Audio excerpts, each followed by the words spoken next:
इन लोगों ने क्या किया है, नाम बदले हैं, नाम बदल के योजनाओं का अपना नाम लेबल लगा लिया है। और आपको मालूम है कि भाजपा सरकार, जो हम कहते भी रहे हैं जगह जगह कि मोदी जी झूठ के पुलिंदा हैं, वो जो बात बोलते हैं अक्सर झूठ ही कही जाती है। वो सत्ता में आए थे, उन्हें मंडल कमीशन लागू किया था, तो भाजपा ने उस वक्त अपना एक रथ यात्रा निकाला था हिंदू मुस्लिम को बांटने का, और उसमें वो लोग कामयाब रहे काफ़ी हद तक। जो गैस, जो उज्ज्वल योजना के नाम से लोगों को जो दिया जा रहा है, कांग्रेस के समय में ये 450 का सिलेंडर हुआ करता था, आज 1000 रुपये का सिलेंडर यहाँ पे बिकता है।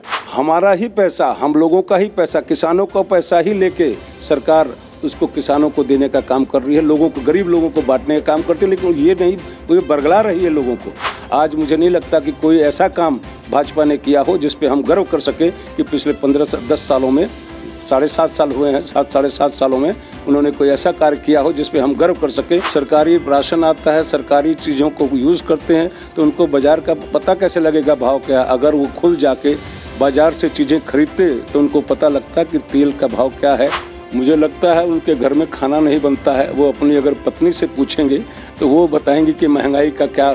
देखिए, स्वतंत्र देव सिंह जी जो है, खुद तो खरीदारी करते नहीं, वो सरकारी पैसे से गाड़ी पे घूमते हैं, तो डीजल का, तेल का भाव उनको पता नहीं होगा। तो ये कहना कि भाई आरपीएन सिंह जी के समय में विकास नहीं हुआ, ये भाजपा का झूठ का पुलिंदा है।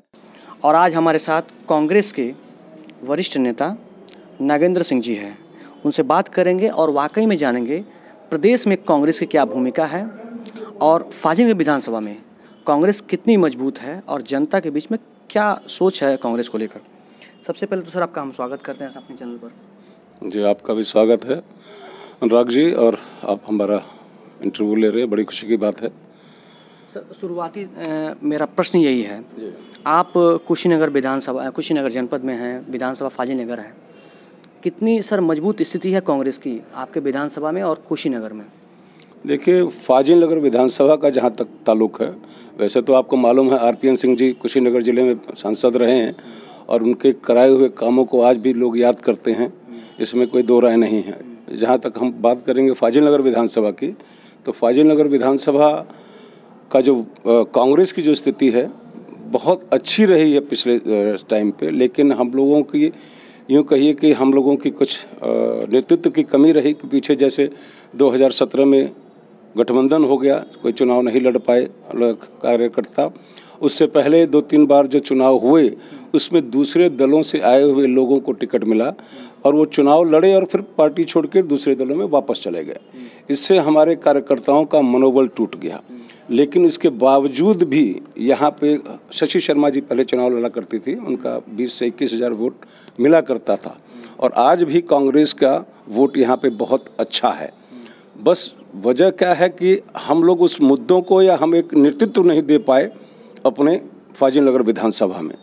पीछे जो 2 चुनाव हुए लोकसभा के या विधानसभा में, दोनों जगह एक मोदी का नाम से एक लहर चली थी, उसमें सत्ता जैसे हमारे भाजपा की बनी, तो आप लोगों को मालूम है भाजपा की जो सरकार बनी है वो मुद्दे क्या रहे उनके, और आज जो स्थिति क्या है आप लोग भी बखूबी वाकिफ हैं उस चीज़ से। भाजपा तो कहती हमने जो सारे वादे किए थे, सारे काम किए, हमने 165 ऐसी योजनाएं हैं जो जनता के बीच में हम ला के रखे हैं, जो जनता के हित में हैं।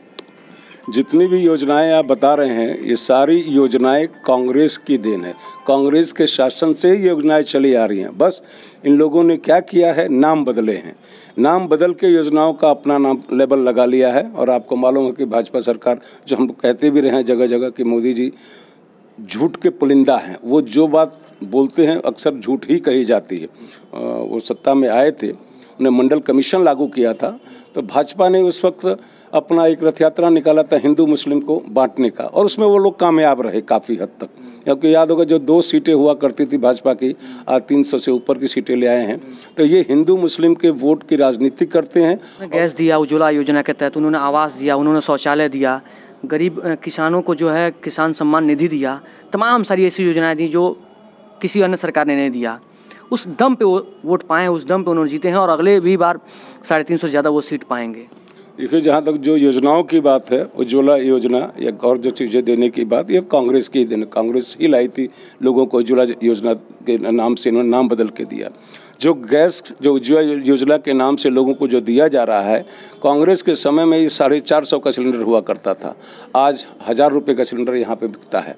तो ये जो सब्सिडी के नाम से, उज्ज्वला योजना के नाम से लोगों को लूटने का जो काम किया जा रहा है, ये एक लोगों को धोखा देना हो गया। आज जो तेल, सरसों का तेल आप देखेंगे 200 के करीब जो है, कांग्रेस के ज़माने में 70 रुपये 80 रुपये लीटर हुआ करती थी।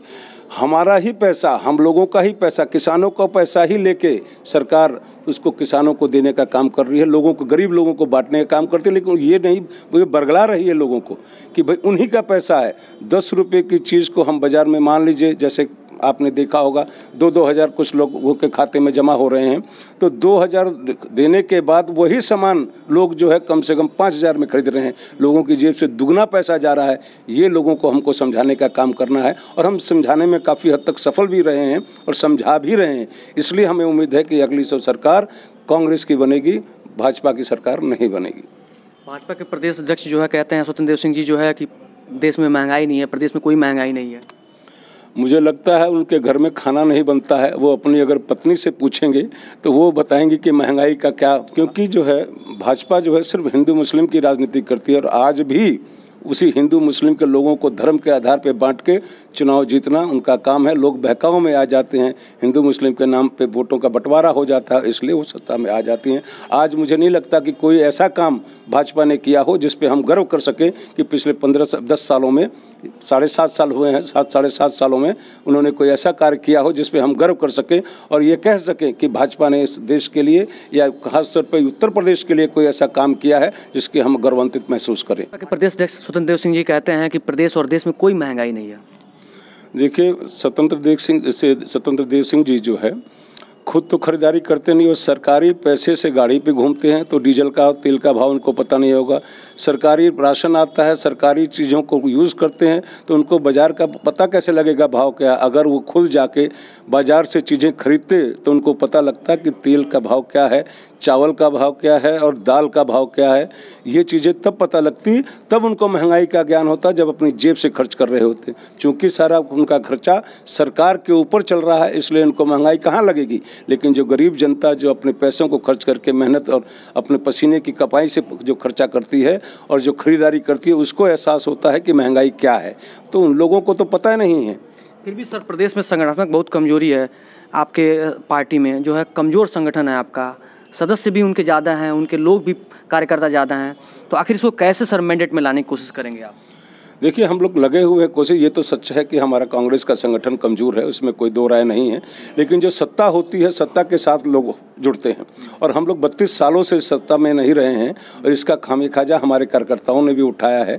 और आमतौर पर गांव के अंदर जो एक बड़ी धारणा है लोगों के अंदर कि लोगों को ज़्यादातर तहसील में, थाने का ही काम होता है, तो इसलिए जो सत्ता में रहते हैं उसके साथ लोग ज़्यादा जुड़ जाते हैं, क्योंकि उनका काम ही वही करना होता है। हाँ, उसके बावजूद भी आज हम लोग अपने कांग्रेसी लोगों के, जो हमारे पुराने लोग हैं और जो नौजवानों के अंदर अब ये सच्चाई का एहसास हो रहा है कि मोदी जी को जो सरकार थी, मोदी जी ने वादे किए थे या योगी जी ने जो वादे किए थे वो झूठ था, आज उनको खुद एहसास हो रहा है और लोग कांग्रेस की तरफ जुड़ रहे हैं। और हम लोग संगठन जो बना रहे हैं, आज हम गाँव जाके अपने न्याय पंचायत स्तर पर, बूथ स्तर पर लोगों को बढ़ाने का काम कर रहे हैं। तो लोगों का अब रुझान अब कांग्रेस की तरफ बढ़ रहा है, इसलिए कि 7.5 साल का जो कुशासन देखा है इन लोगों ने, उनको भी एहसास हो गया कि ये झूठ फरेब के वादे के अंदर फंस के इन्होंने भाजपा की सरकार बनाई, जिसका खामिखाजा आज लोग उठा रहे हैं। जैसा हमने बताया कि महंगाई बड़ा मुद्दा है, क्या लगता है महंगाई, बेरोजगारी, ये मुद्दा चुनाव में बनेगा?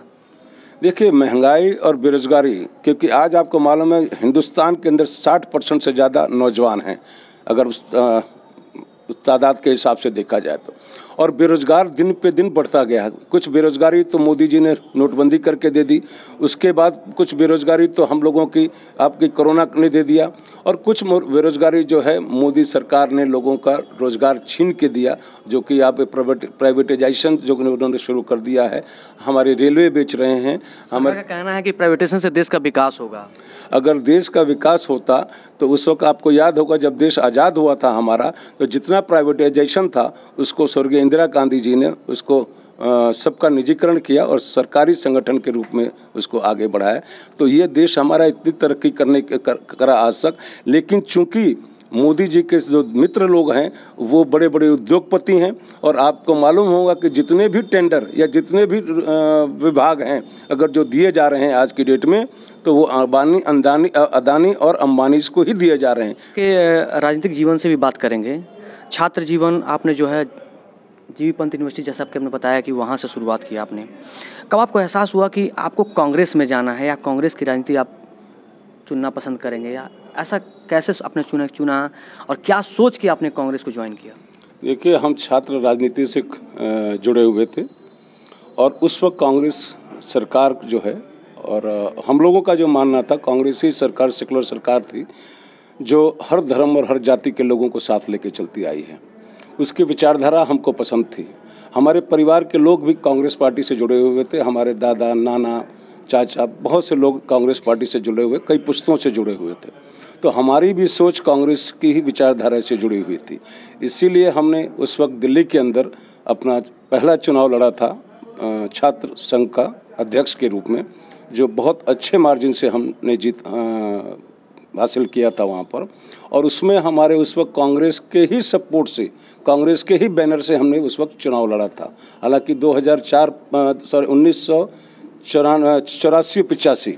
1984-85 का समय था जब इंदिरा गांधी को गोली लगी थी 84 में। उस वक्त 85 में ही हम चुनाव जीते थे। दिल्ली में जो जीबी पंत इंजीनियरिंग कॉलेज है वहीं से हम अध्यक्ष चुने गए थे। और वहीं के साथ अजय माकन का नाम आपने सुना होगा, वो हमारे उस वक्त लीडर रहा थे। उनके बड़े भाई हुआ करते। अजय माकन जी ने भी उस वक्त ही अपनी राजनीति शुरू करी थी। उनके बड़े भाई थे अजय माकन जी के, वो उस वक्त सक्रिय मंत्री हुआ करते थे। एक सब्भरवाल जी थे, रमेश सब्भरवाल, वो भी उस वक्त चुनाव वो भी लड़े थे हमारे साथ। तो हम लोग उस वक्त all India technical students union के मैं सचिव भी रहा हूँ उस ज़माने में। बीच में थोड़े टाइम पे मैं सक्रिय नहीं रहा राजनीतिक में, क्योंकि व्यवसाय और अपनी ज़िंदगी, निजी ज़िंदगी की भी चीज़ें होती हैं, क्योंकि सिर्फ राजनीति करने से ही पेट नहीं भरा जाता, और भी परिवार की चीज़ें होती हैं जिसमें आदमी अपने परिवार का उसमें पोषण। महत्वपूर्ण सवाल ये है कि कुशीनगर, आपने बताया कुशीनगर में जो है नाम आता है आरपीएन सिंह का। आरपीएन सिंह जो है कुशीनगर में लोकसभा सदस्य रहे और तमाम महत्वपूर्ण पदों पर, गृह राज्य मंत्री रहे, पेट्रोलियम मंत्री रहे, परिवहन सड़क एवं परिवहन राज्य मंत्री रहे। इतने महत्वपूर्ण पद रहने के बाद भी बीजेपी का आरोप और लोगों का आरोप यह है कि जिस स्तर का विकास उनको करना चाहिए उस स्तर का विकास उन्होंने किया नहीं। ये लोगों की बीजेपी का तो काम ही झूठ बोलना है। हमारा जहाँ तक आंकड़ा है, और मैं समझता हूँ आप भी इस चीज़ को मानेंगे कि अगर कुशीनगर का सबसे ज़्यादा विकास अगर जिस टाइम हुआ है तो आरपीएन सिंह जी के समय पे ही हुआ है। उदाहरण आप देख लीजिए, जब वो पेट्रोलियम मंत्री थे तो सबसे ज़्यादा गैस कनेक्शंस जब और गैस के डिपो कुशीनगर जिले में आरपीएन सिंह जी के ही समय पर रहे। उसके अलावा जितने भी बाटलिंग प्लांट को वहाँ से हटा दिया गया। बाटलिंग प्लांट का भी उद्घाटन यहाँ किया गया था, आपको मालूम है, लेकिन भाजपा सरकार के आने के बाद वो भी बंद कर दिया गया। लेकिन सबसे ज़्यादा गैस के जो एजेंसीज जो बांटी गई वो आरपीएन सिंह जी के समय पे हुई। सबसे ज़्यादा पेट्रोल पंप खोले गए आरपीएन सिंह जी के समय पे हुए। सबसे ज़्यादा रोडें बनी, सड़क बनी, वो आरपीएन सिंह जी के ही समय बनी। तो ये कहना कि भाई आरपीएन सिंह जी के समय में विकास नहीं हुआ, ये भाजपा का झूठ का पुलिंदा है। और भाजपा सबसे आगे रहती है झूठ बोलने में। अगर हम लोग माने, हम क्षेत्र की जनता भी जानती है, हालांकि वो चुनाव पिछला हार गए थे, लेकिन वो एक लहर थी, एक लोगों के झूठ बोलने के, जैसे 15-15 लाख देने के लोगों का आश्वासन था झूठा जो है, उसके अब बहकावे में आके लोगों ने उस वक्त ऐसे आदमी को जिता दिया जिसको कोई सपने में भी नहीं सोच सकता था वो जीतेगा। राजेश पांडे करके भाजपा के एक नेता थे जी। लेकिन सर आखिर सरकार के ऊपर 2 बार जनता ने विश्वास किया, एक बार 2014 में, फिर 19 में, और बीच में 2017 का चुनाव बीजेपी को पूर्ण बहुमत से जीत मिली विधानसभा उत्तर प्रदेश में। सर आखिर ये बार बार जनता क्यों बीजेपी को मैंडेट दे रही है? देखिए, पिछली बार जो चुनाव हुए थे, पहली बार तो एक लोगों का एक एंटी इनकम्बेंसी जब रहता है फैक्टर, वो हमारे कांग्रेस पार्टी पे हावी था। और मोदी जी एक ऐसी हवा बना के आए थे कि इस लोगों को, मतलब कि नई सोच, और नौजवानों को 2 करोड़ रोजगार, लोगों को 15-15 लाख देना, और बहुत सारे झूठ उन्होंने बढ़ाए थे कि लोगों को बरगलाया गया कि ये कह देंगे ऐसी ऐसी चीज़ें। तो हमारे खासतौर पर उत्तर प्रदेश की जो राजनीति है, क्योंकि देखिए जो भी सेंटर में सरकार बनती है वो यूपी और बिहार के ही सपोर्ट से बनती है। तो यूपी और बिहार दोनों जगहों पे कांग्रेस कमज़ोर रही है। सर, बड़ा महत्वपूर्ण सवाल है और आरोप भी है। कांग्रेस प्रदेश अध्यक्ष अजय कुमार लल्लू कुशीनगर की विधानसभा सीट सेवरही से वो विधायक हैं, 2 बार लगातार विधायक हैं, और ऐसे में उन्होंने अपने ही विधानसभा में उस लेवल का या उस स्तर का विकास नहीं किया। जनता उनसे बिल्कुल नाराज चल रही है।